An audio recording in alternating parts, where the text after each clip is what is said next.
yeah, yeah. No, no, no, no, no, no. Només sé que no sé res, algú va dir temps enrere.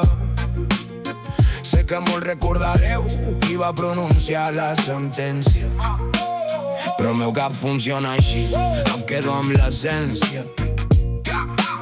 Els noms se'ls endú el temps, les idees deixen empremta. Jo també tindré un final i no anhelo monuments, ni que em guardin a la memòria quan m'esborri el vent. Escric sovint per mi, de vegades per donar gràcies, d'altres per demanar perdó, o per tancar ferides tàcites. I d'altra per recordar-me de d'aturar el pensament, deixat de perseguir respostes i observar simplement. Perquè si al capdavall la gràcia es desconeix, què seria de la vida si tot es pogués comprendre? Imagino un ésser immens capaç de saber-ho tot, i com és un que només trist em sembla el seu món. Qui voldria la resposta si això li roba el camí? Quin sentit tindria el viatge si ja sabessis el destí? Si no existissin els dubtes, no existirien decisions, ni la màgia d'arancet, ni tampoc les decepcions. No hi hauria l'alegria ni el vertigen de la por, ni la llum que ens fa entendre el valor de cada error, perquè fins i tot la pena quan ja deixa el cor ferit dona forma a l'alegria quan retorna a l'infinit.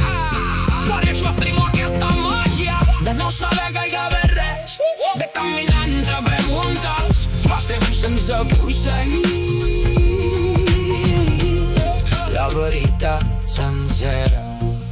I per això no comprenc certes guerres ideològiques, ni disputes per banderes, ni dogmes, ni simbòliques.